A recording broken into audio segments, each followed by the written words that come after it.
Well, hi everyone, and welcome to Community Journal. Thank you very much for joining us. We really appreciate you tuning us in, and we have somebody we're going to be introducing in just a moment. But Eileen, here we are in May. I can't believe it. I can't either. Yesterday was May Day. Yesterday was May Day. Today, of course, the 2nd of May, and the temperature I don't think has gotten above 50 degrees yet. As I said last week, I keep taking out the coats and putting them downstairs to wash, and then I bring them back up again to wear them. It's just awful. I've been dying to get out on the golf course, but I don't want the clubs to freeze in my hand. It's just ridiculous. Well, we shouldn't complain. There are parts of the country that are having very serious weather. That's So very, very we are true. fortunate, even though we don't think we are. That We is are. very, very true. Well, as you can see, we have a guest with us today, and a very important guest at that. Yes. If you don't know who she is, we'd like to introduce her to you. This is Chris Joyce, and she is the chair of the Voter Information Committee. And we're talking about voting already. We are. I'd like to mention just a couple of things. Please do. All right, so I'll just as background, until I moved to the Cape, I hadn't been to a town meeting in probably 40 years. So I was, like I think many of us, didn't know a lot about the terms, et cetera, and how the finances all worked.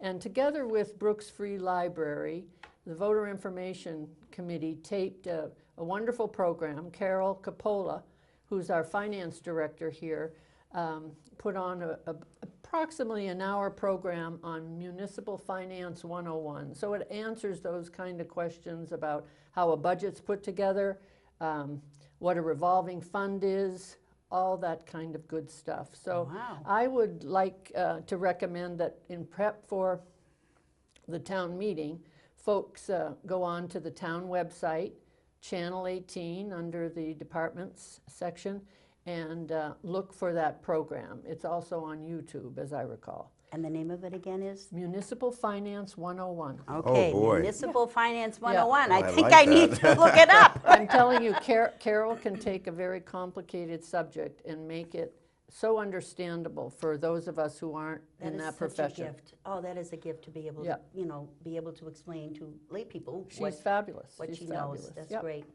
And then the other thing I want to mention is that on May 14th, the Harwich Conservation Trust, Harwich Voter Information Committee. We understand, believe me. Tour de trash. Anyway, on May 14th, 6:30, we're going to have a League of Women Voter moderated program for those candidates who are running opposed. So at 6:30, we're going to have the forum for the 3 folks running for selectmen, Stephen Ford, Thomas Sherry, and Michael McCaskill. And we're really want the voters to come and have questions for those candidates. And where is it going to be held? In the Griffin Room, Town Hall. Thank you for that. And then just following that, we have 2 candidates running for the Harwich, one of the Harwich seats on the Monomoy Regional School Committee. So that's Linda Sabula and Meredith Henderson. So they too will participate in a forum. It'll be a little shorter, not as long in time, because of course there's just 2 of them. So I hope that folks come. Last year we had, I've said this a few times, standing room only, very great turnout from the voters, and fabulous questions, just very thoughtful questions. So I hope that will happen. And at some time in between now and when we go to vote at the town election on May 21st, we will also have interviewed, I think it's about eight folks who are running for offices unopposed. So we'll have 5-minute little brief interviews about why they're running and what they bring to the table. And all that will also be on Channel 18 and on the website. You can That's so track down. important because people often see the signs Right. and they see the name, but they can't put a face with the name. That's So true. that's very important. Yeah. Well, thank you for that. Oh, no, idea. that's really Yeah. great. You're doing great work, Chris. You mentioned right at the top of your interview that it had been 40 years since you'd been to a town meeting. And, it's so important to be informed when you go to a town meeting, and you're doing just that for Thank you. people. Thank You you really very are. much. That's great. Okay, well, thank you for having me today.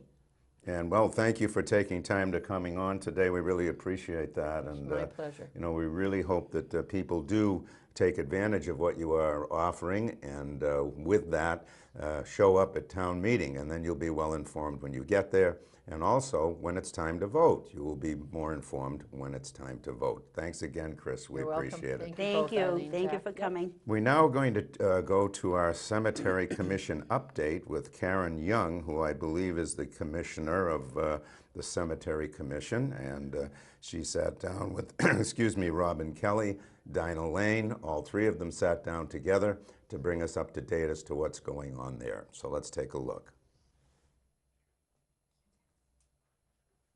Hello, I'm here with Robin Kelly, who is the cemetery administrator for Harwich, and I'm also here with Karen Young, who is a cemetery commissioner.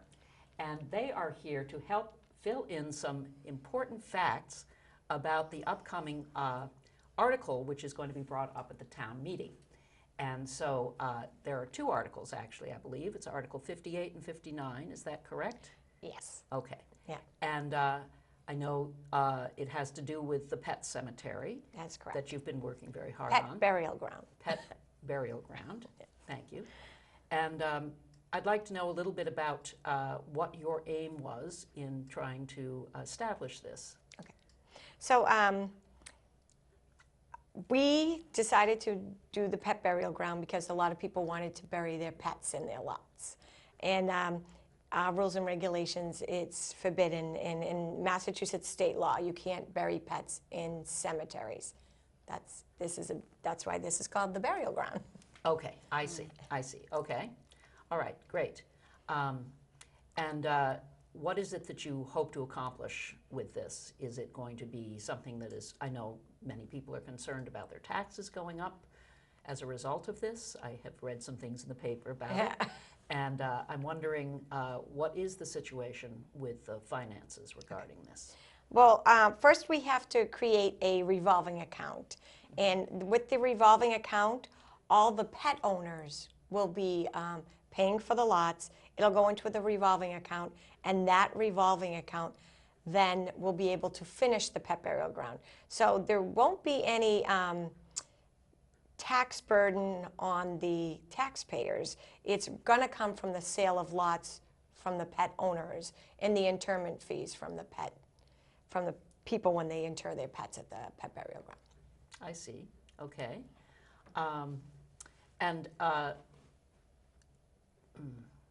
Yes. So,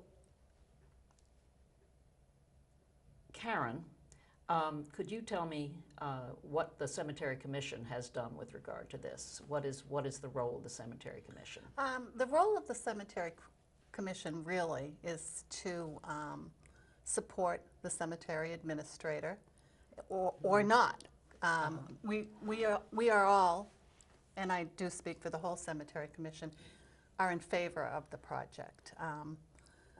I don't want to go into it too much, but I was not a cemetery commissioner in 2016 when this came up at town meeting, the transfer of the land. But I did vote in favor of it. And I will say that the reason I voted in favor of it was that the land was taken, and I think this came up at town meeting, it was taken by eminent domain back in the late 90s specifically for municipal use and open space. And I personally, and I am speaking personally, felt at that town meeting that it was a legitimate use, a municipal use, and also a way to keep some open space on Queen Anne Road. And I thought that a pet burial ground with the flat stones and natural landscaping would be a good addition for Queen Anne Road. So that was my personal reason for voting for it. I think it's a good project. It's a new project, and any new project has its supporters and non-supporters. And I think that's what's happened here. And I understand that taxpayers have a concern about their tax bills. And I feel that this project is going to be self-supporting, that it's going to take some time, but that it's going to be self-supporting. Okay. So there's been a demonstrated need Yes. by many people apparently to have a place where they can bury their pets and also to come and visit Yes. the pets. And can you explain the connection with the Arboretum that you have been working on? Well, they're two separate projects. The Arboretum is Article number 32, and that is to create mapping software for the cemeteries. And for the Arboretum project and location of all the trees that are in Island Pond. We're working with the Monomoy Regional School District and Cape Cod Regional Tech, Cape Cod Cooperative Extension, the Conservation Trust. We're all partnering to make the Arboretum project. So that's a completely different issue from the burial ground. And it will not be on the burial grounds, the Arboretum part? No. That's a separate space? Completely separate, yeah. So then I understand that there have been possibilities of selling the land from the town, to sell the land a number of times, and apparently town meeting has voted that down. Is that correct? That is my understanding. Yeah, so I know that in 2006, 2007, and I don't remember the other year, it did go before town meeting to sell this parcel, as well as a couple of the other parcels that the town owns on Queen Anne Road. And this one was pulled out because of, I believe, the language that was original intent was. There is a couple parcels that the town does own on Queen Anne Road that were just taken by eminent domain that they could probably sell if they wanted to sell one of the parcels.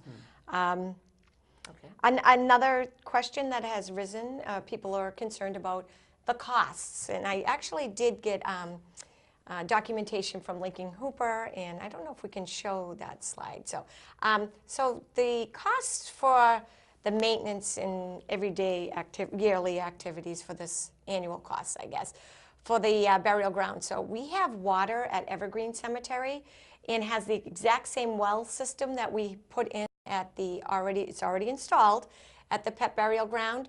So the actual water bills for the entire last year for Evergreen, which has spigots as well as sprinkler heads, was $323 pretty much. So we estimate it's about $300 a year for water at the pet burial ground, which does not have a sprinkler system. And Evergreen was 7 acres, so it'll be definitely less than 300. Link actually gave us a very comprehensive breakdown on mowing, estimated about how, the parts that go into that, the labor for all of the guys to mow it 3 hours a week, and cleanups and everything else, and he estimates it's $4,186. Then we also have miscellaneous supplies that you would have to, we're going to have pet waste systems because people will be walking their pets, and we don't want them to leave any mess on the grounds, and in lot markers to mark out the new green spaces. It's about $1,500. So the yearly cost to operate the entire pet burial ground is $5,986. And I have to thank Carol Coppola for that. She sat down with me. We went through all of the different parts of the how much it would cost to do the maintenance for the year, and she made sure everything was included in that. Also, I don't know if we could show the slide of the actual burial ground as it sits right now. Pretty much everything is done. We have the outline markings for where the pathways will be going in. These pathways are going to be handicap accessible. We want people to know that this is a place where we want everyone to visit, and whether you're in a walker or a wheelchair, you'll be able to easily walk down these pathways and have a little park type area. Well, it sounds like you've really thought it through very comprehensively, and I understand that the costs that you cited there that Link had provided are all going to be covered by the Sale of lots. Sale of lots. Correct. So that is not going to be an impact on the general populace in Harwich. That is correct. Okay. All right. So is there anything you would like to finally say about the Arboretum? I know that is a different Oh. project entirely. Yes, it is. Just what we're asking for. Yeah. So we had set aside funds, the cemetery commissioners, in preparation. We have been looking to do online mapping for the cemeteries. I don't know that people really realize how many people ask us for information about where people are buried. They come here from Connecticut. I'm here for 2 days. I need to find my grandparents or whatever. This software will give them the ability out in the field to type in somebody's name and actually be able to go directly to the grave space. That would be a real service. It would be a I great believe, service. because there are so many people who connect with the Cape Yeah. and aren't necessarily living here, but really would like to be able. Correct. And even if you see had their gone to a relatives. funeral Yes. and you know, it was a year ago and you can't remember where the actual burial space is, it's anybody that's indexed in the cemetery. But as well as that, we'll have the different gardens. We worked with Amy Uzowski and the AmeriCorps. We planted a beautiful butterfly garden at the entrance. And all of the different gardens will be on the Arboretum mapping software. And we planted trees just this week. So if anyone wants to go into Island Pond this week and take a look at, we had a hackberry, hedge maples, golden rain, red dawnwood, ginkgo trees. So I mean, it is really shaping into a It's an beautiful. exciting project. And Yes. would you like to mention the historic aspect of it There, just a little bit? so the Island Pond is one of the oldest cemeteries on the Cape, so it has a lot of history there. And we'll be doing the history of a lot of the prominent residents, I call them, that are actually in the cemetery. You know, one of the ministers, so we have a lot of women who are authors or, you know, World War II veterans. And there's a lot of history that's involved within cemeteries that I think is very underutilized in the town. And I think a lot of people will get a lot of enjoyment on going on tours themselves. And, you know, they can do these self-guided tours with this software anytime they want. So I think it's convenient for people on the weekends or if they have some free time to go in there and use it. I think it's going to be fantastic. Well, it's wonderful. Very excited about that project. Sounds like there's lots of groundbreaking work being done at the cemetery administration and commission. Well, these projects have been going on for years and years and years. Yes. They just all seem to be coming together at one particular point. But it's been a lot of support from a lot of people in the community on all these different projects that we're doing. So I would like to thank all of our supporters. So it really should be enhancing our quality of life here. Yes, I think so. Thank you so much for coming in to clarify some things. And I certainly hope that many people will be coming out to the town meeting on May 6th and 7th to vote on these and many other articles. Thanks so much, Thank you, Karen Dinah. Thank you, and Dinah. Robin. And we appreciate Karen, Robin, and Dinah bringing us up to date as to what's going on. And, Yes. I think that probably will be discussed at town meeting. Oh, I believe so. Yes, yeah. Let's see, we have some announcements here, and one of them is attracting birds, butterflies, and other beneficials with naturalist John Root. Learn how to welcome songbirds, hummingbirds, butterflies, and other beneficial organisms to your yard and neighborhood.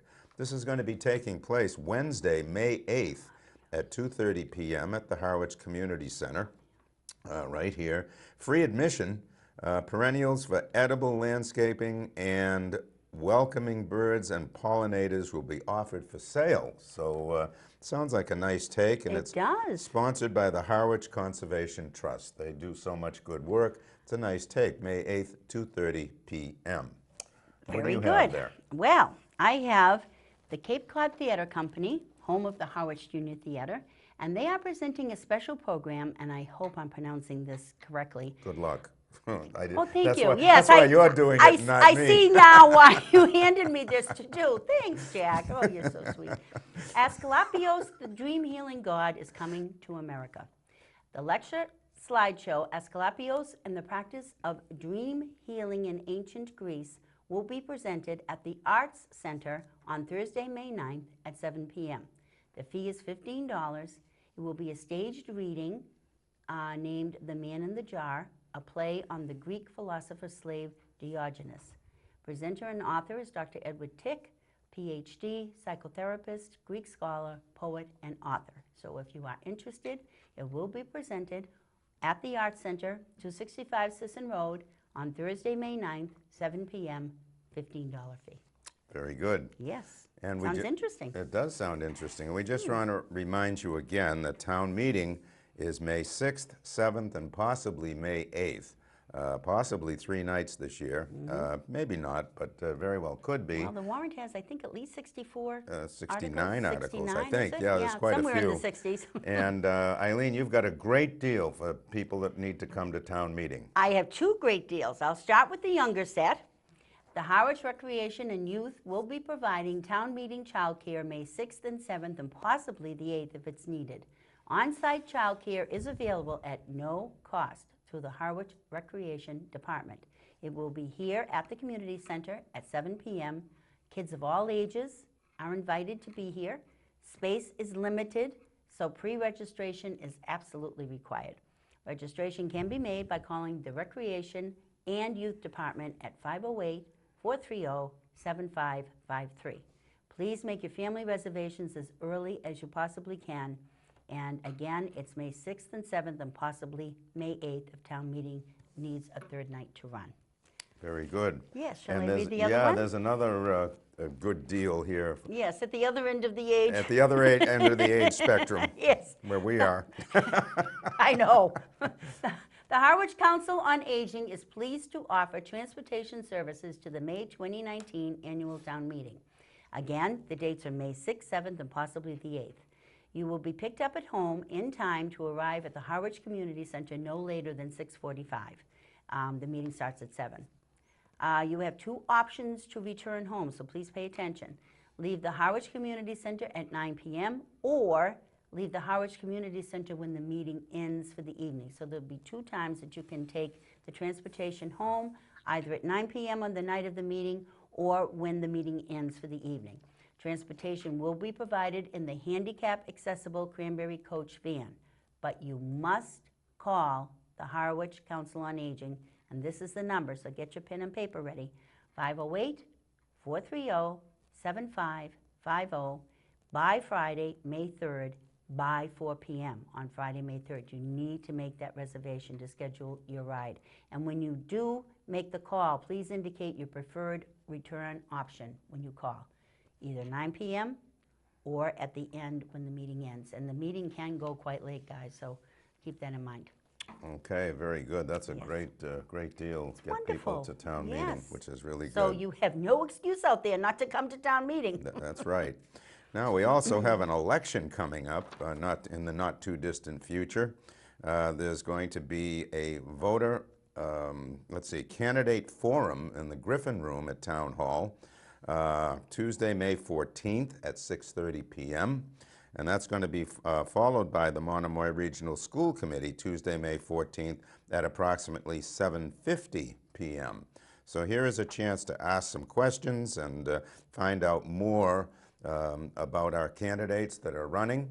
Some of them are running unopposed, but even so, you might want to know more about them. It's good to put a name with a face, as we said at the top of the show. That's right. That's very, very true. And this is sponsored by the Harwich Voter Information Committee and moderated by the League of Women Voters of the Cape Cod area. So that's a real good one, and that's taking place May 14th at 6:30 p.m. And it's in preparation for May 21st, which is the town election. So put that down on your calendar. That's right. May 14th, and then the town election on May 21st. Right. Now, we have been talking about, and I think you've probably heard about, Light Up the Night. And this is a rather nice thing that's going on Yes. around town. So we're going to give you a look at that, and maybe, you know, if you see it on TV, you might possibly go around town and find it for real, because the Light Up the Night is going on. I'm not sure of the dates, It's but this week through this Sunday. week through yeah, Sunday? for Art Week. very good. So please stay tuned for Light Up the Night, and for now, we'll see you later. Take advantage of everything we've told you about. Bye-bye. Bye.